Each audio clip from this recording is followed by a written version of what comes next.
The conference room on the 32nd floor of Sterling Industries was prepared for the 11 o'clock interview. Fresh coffee sat in an elegant carafe. A portfolio of company materials was arranged on a polished table, and Alexander Sterling sat reviewing the resume one more time before the candidate arrived at 38. Alexander had built Sterling Industries from a small tech startup into a powerhouse in sustainable manufacturing. He was known for being brilliant, demanding, and intensely focused on results. He had no patience for excuses, lateness, or anything that wasted his time, which was why, when his assistant buzzed to say his 11 o'clock had arrived, he glanced at his watch with approval. Right on time. He appreciated punctuality. "Send them in," Alexander said, closing the folder and preparing his standard opening questions. The door opened, but instead of the mid-career professional he was expecting, a little girl walked in. She couldn't have been more than 5 years old, blonde hair and slightly crooked pigtails, and wearing a pink dress with a gray cardigan. She clutched a brown leather folder against her chest and walked with the careful, determined steps of a child trying very hard to be grown up. Alexander stared, completely thrown. "I'm sorry, there must be some mistake. I'm expecting Mom couldn't come," the little girl interrupted, her voice small but surprisingly steady. "She's sick. She has a really high fever, and she was throwing up this morning. But she said this job interview was really, really important, so I came instead." Alexander opened his mouth to respond, but couldn't quite find words. This had to be some kind of joke or mistake. "Where is your mother now? Who brought you here?" "She's at home. I took the bus. The number 27, just like she taught me for emergencies. She doesn't know I'm here. She was sleeping, and I left a note that said I went to the park. You took the bus alone. You're what, 5 years old? I'm 6. And Mom says I'm very mature for my age. She also says I'm responsible and smart." The little girl held out the leather folder. "This is Mom's portfolio. She wanted you to see her work." Alexander took the folder automatically, his mind still trying to process what was happening. He looked at the resume inside. Rebecca Chin, 32 years old, graphic designer with experience in branding and marketing materials. A single mother. The address listed was in a struggling neighborhood across town. "What's your name?" Alexander asked, his tone gentler now. Lily Chin." The little girl looked around the impressive office, taking in the floor-to-ceiling windows and the view of the city. "This is where Mom would work if you hired her. This is my personal office. Your mother would work in the design department. Lily, I need to call your mother. She must be worried sick about you. She's just regular sick, not worried sick. She doesn't know I'm gone yet." Lily climbed onto one of the chairs, her feet dangling well above the floor. "I came to tell you about Mom because she can't tell you herself today. She's the best designer in the whole world, and she really needs this job. I'm sure she's very talented, but Lily, this isn't how job interviews work. Your mother needs to be here herself, but she can't come because she's sick, and she said this was our last chance." Lily's lower lip trembled slightly. She said if she doesn't get a good job soon, we might have to move away and leave my school and my friends. I don't want to move, so I had to come tell you how great Mom is so you'll hire her. Alexander felt something twist in his chest. He'd been focused on building his company, on profits and market share and innovation. He'd forgotten, or maybe never fully understood, that behind every resume was a real person with real stakes, sometimes desperately high stakes. "Tell me about your Mom," Alexander said, surprising himself. "What makes her the best designer in the whole world?" Lily brightened, sitting up straighter. "She makes everything beautiful. She can take regular things and make them special. Like, she made my birthday invitations last year, and they looked like real fairy tale books that opened up. And when my friend's dad's store needed a new sign, Mom designed it for free because they don't have much money. Everyone says it's the best sign on the whole street now." "What else does your Mom do?" "She works really hard. Sometimes she stays up really late working on her computer, making sure everything is perfect. She never gives up, even when things are hard, and she always makes sure I'm okay first before she worries about herself. Lily swung her legs, which didn't quite reach the floor. Like yesterday, she didn't eat lunch because she bought me a new backpack for school because my old one broke. She said she wasn't hungry, but I know she was. She just wanted me to have what I needed. Alexander felt his throat tighten. It sounds like your mom loves you very much. She does. And I love her. That's why I came here. Because I want to help her like she helps me. Lily, I need to call your mother now. She needs to know where you are, okay? But will you still give Mom the job? Even though she couldn't come today. Alexander looked at this brave, determined little girl who had taken a bus across the city alone to advocate for her sick mother. He thought about the desperation that would drive a 6-year-old to take such a risk, about the situation that would make a child feel responsible for solving her family's problems. Let me call your mom first. Then we'll figure out what happens next. The phone call was difficult. Rebecca Chen answered after several rings, her voice hoarse and groggy with fever. When Alexander explained that her daughter was in his office, having taken the bus alone to attend the interview her mother had missed. Rebecca's distress was immediate and visceral. God, Lily, is she okay? I'm so sorry, Mr. Sterling. I'll come get her right away. I'm so sorry she bothered you. She's fine. She's safe. But Miss Chen, you're sick and you shouldn't be driving. Give me your address. I'll have my driver bring Lily home. Can't ask you to do that. You're not asking. I'm offering. And Ms. Chen, we need to reschedule your interview when you're feeling better. There was silence on the other end, then the sound of crying. You're still willing to interview me? After my daughter showed up instead of me. Your daughter showed more courage and determination today than most of the executives I know. She took a bus across the city alone to advocate for you. That tells me something important about both of you. We'll reschedule once you're healthy. Alexander had his driver take Lily home, but on impulse, he decided to go along. He wanted to understand the situation more fully, wanted to see the context that had driven a 6-year-old to such desperate measures. The apartment building was exactly what the address had suggested: old, poorly maintained, in a neighborhood that had seen better days. The apartment itself was tiny, a one-bedroom that was clean but sparse, with furniture that looked secondhand and walls that needed paint. Rebecca Chen answered the door looking terrible, feverish, pale, wrapped in a blanket despite the warm day. But her eyes were clear and focused on Lily with a mixture of relief and worry. Lily Chen, you are in so much trouble, Rebecca said, pulling her daughter into a hug. You could have been hurt. You could have gotten lost. You could have. Her voice broke. I'm sorry, Mom, but you said the interview was really important. I was trying to help. I know, baby, but you can't ever do that again. Never. Do you understand? Yes, Mom.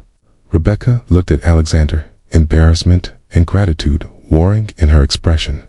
Mr. Sterling, I apologize again for this situation. I understand if you no longer want to consider me for the position. May I come in for a moment?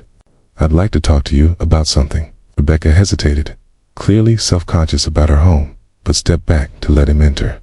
Lily immediately went to a small table in the corner where crayons and paper were scattered, apparently her workstation. Miss Chen, why don't you sit down before you fall down? You look terrible. Thank you for that honest assessment, Rebecca said with a weak smile. But she did sit. Alexander remained standing, looking around the small apartment. He saw Lily's drawings taped to the walls, elaborate and colorful.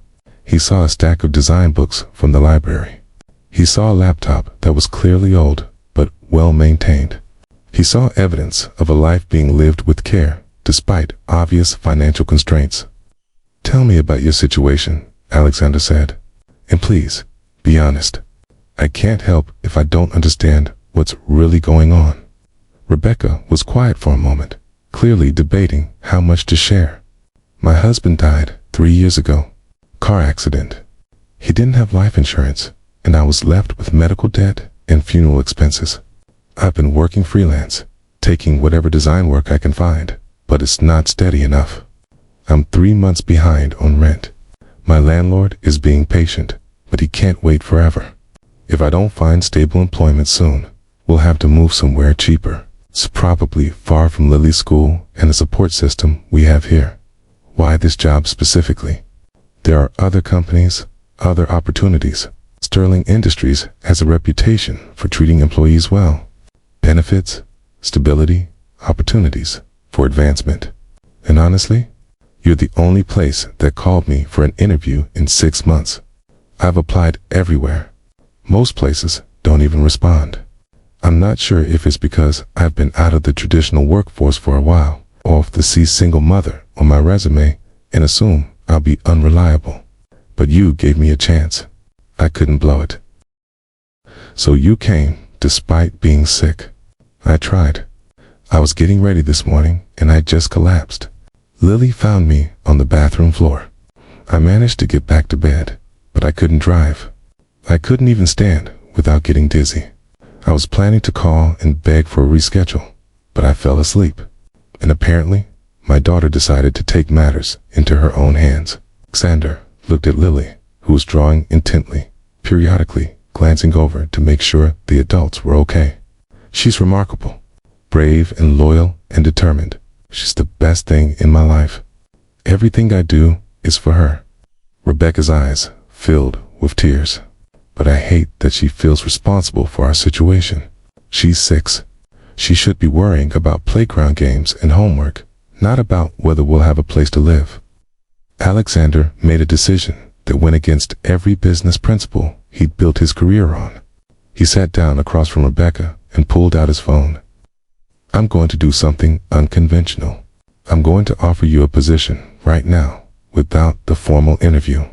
I'm basing this decision on your portfolio, which is excellent, on your daughter's courage, which tells me something about how you raised her, and on my instinct that you're someone who will work harder than anyone else because you have real stakes.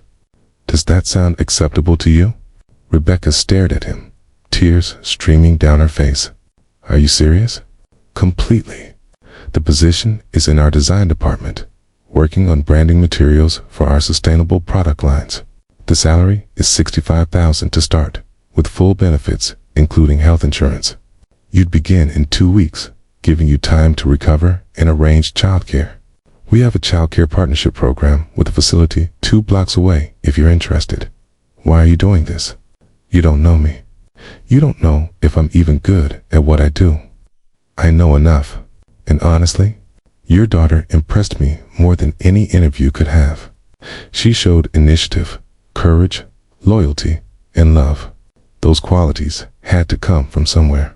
They came from you, from how you raised her. That tells me you're someone worth taking a chance on. Rebecca sobbed openly now. Thank you. Thank you so much. You have no idea what this means to us. I think I'm starting to understand. Alexander stood. I'll have my assistant email you all the details and paperwork. For now, focus on getting better. Take care of yourself. Lily needs her mom healthy. As Alexander prepared to leave, Lily came over and handed him a drawing. It showed 3 stick figures, a small one with pigtails, a medium one with long hair, and a tall one in blue, all holding hands and smiling. This is you, Lily said, pointing to the tall figure. You helped us, so I made you part of my drawing. That's what I do when people are important. Alexander felt his eyes burn with unexpected tears.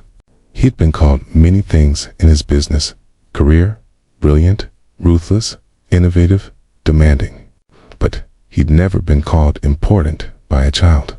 Never been included in someone's drawing of their family. Thank you, Lily. I'll keep this somewhere special. 2 weeks later, Rebecca started at Sterling Industries, and she proved to be everything Alexander had hoped. She was talented, dedicated, and brought a perspective to their branding that they'd been missing. She understood what real people wanted and needed. It's because she'd been living that reality. But more than her professional contributions, Rebecca and Lily brought something to Alexander's life he hadn't known he was missing. He started seeing his business differently, understanding that behind every employee was a real life, real struggles, real stakes. He implemented better policies for working parents, improved benefits, created more flexible schedules, and he found himself growing close to Rebecca and Lily in ways that surprised him. He attended Lily's school performances. He helped Rebecca move into a better apartment when she'd saved enough for a deposit. He became part of their lives in ways that felt natural and right. "You know," Rebecca said one evening over dinner at Alexander's house, "about a year after that first meeting, Lily told me recently that she knew you were going to be important before she even met you." "How could she know that?" "She said she had a feeling when she saw your name on my interview calendar that something important was going to happen. I dismissed it as childish imagination, but she was right." Alexander looked at Lily, who was playing with his dog in the backyard, her laughter carrying through the open windows. "She changed my life." "You both did. We changed each other's lives. You saved us, Alexander. I don't just mean the job, though that obviously transformed our situation. But you saw us when we were invisible to everyone else. You saw value when others saw liability. You took a chance when every business principal said you shouldn't. Best business decision I ever made. Was it though? Be honest. Did you hire me because you actually thought I was qualified? Or because you felt sorry for us?" "Both. Initially, pity played a role. But I also saw your portfolio and recognized real talent. And I saw your daughter's courage and understood it came from somewhere. From a mother who had taught her to be brave and to fight for the people she loved. That combination, talent and character, that's what I'd actually hired. The pity just got you in the door. Your ability is what kept you there." Rebecca smiled. "I can accept that." They watched Lily play, both of them comfortable in the silence that had developed between them over the past year. Their relationship had been slowly evolving from employer-employee to something more, though neither had explicitly acknowledged it yet. "Lily drew another picture last week," Rebecca said. "Want to see it?" She pulled out her phone and showed Alexander a photo of a new drawing. It showed the same three figures from that first drawing, but this time they were standing in front of a house with a heart drawn over all of them. "Okay, she told me this is her family," Rebecca said. "The three of us. She's decided you're part of us now, whether you like it or not." "I like it," Alexander said quietly. "I like it very much. Good. Because I'm in love with you, and it would be really awkward if you didn't feel the same way." Alexander turned to look at Rebecca fully, seeing the hope and fear in her eyes. "I've been in love with you for months. I just didn't know how to say it without making things weird at work. Things are definitely weird at work already. Everyone knows we're more than just boss and employee. We're not fooling anyone, okay? Then maybe we should stop trying to fool them, okay?" They kissed for the first time with the sunset streaming through the windows and Lily's laughter providing the soundtrack. It felt right and natural, like something that had been building toward this moment since a little girl had walked into a conference room with her mother's portfolio and enough courage to change everything. Years later, at their wedding, Lily served as flower girl and gave a speech during the reception that had everyone crying. "My mom was sick and couldn't go to her job interview. I knew I had to help. I was really scared, but I took the bus all by myself to meet Alexander. I wanted to tell him how great my mom was so he would give her the job and we wouldn't have to move away from my friends." Lily, now 11 and poised beyond her years, looked at Alexander with affection. "I didn't know then that I wasn't just helping my mom get a job. I was finding us a family. Alexander became my dad, not because he had to, but because he chose to. He chose us when we needed someone most. He saw how hard my mom worked and how much we loved each other, and he wanted to be part of it." She paused, her voice cracking slightly with emotion. Mom always told me that family isn't just about blood. It's about people who show up for you, who choose you, who love you, even when it's hard. Alexander showed up for us. He chose us. And he loves us, even when I'm annoying or Mom is stressed about work. That's what makes him my real dad. There wasn't a dry eye in the room. Alexander wiped his tears unselfconsciously, not caring that his business associates were seeing him emotional and vulnerable in his own vows earlier. He had spoken about that day when Lily walked into my office carrying her mother's portfolio. I thought it was the strangest and most inappropriate thing I'd ever experienced in a professional setting. I was annoyed, thrown off, completely unprepared. But then this tiny, brave girl looked at me and asked me to see her mother. Really see her? Not just as a resume, but as a person who was working hard and needed a chance. He looked at Rebecca, at Lily standing beside her. You both taught me that the most important business decisions aren't always about maximizing profit. Sometimes they're about recognizing human dignity, about taking a chance on people who are fighting harder than anyone knows, about understanding that compassion and business success aren't mutually exclusive. You changed how I see the world, how I run my company, how I live my life. I love you both, and I'm grateful. Every day that a determined little girl decided to show up for a job interview her mother couldn't attend, the little girl who walked into a job interview instead of her sick mother became the catalyst for a transformation that extended far beyond one family. Alexander's policies at Sterling Industries became a model in the business world for how to balance profitability with compassion, how to see employees as whole people rather than just productivity units.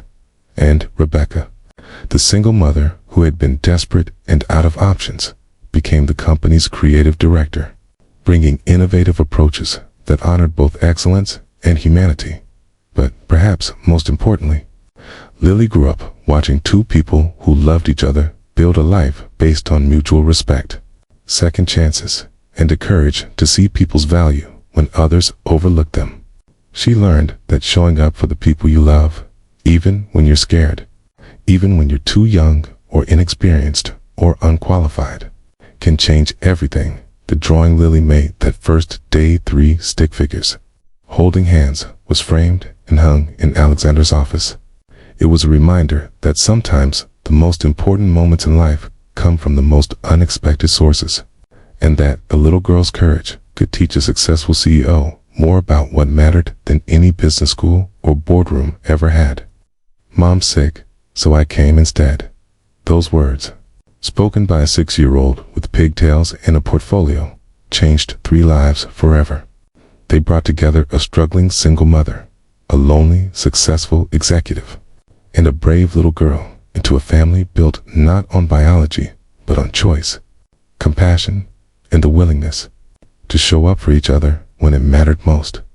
If this story reminded you that courage comes in all sizes and that showing up for the people we love can create transformations beyond what we imagine, please take a moment to like this video, share it with someone who has shown you extraordinary courage, and subscribe to our channel for more stories about unexpected connections and the power of seeing people's full humanity. Leave a comment below about a time when someone's bravery inspired you to take a chance, or when showing up for someone changed both your lives.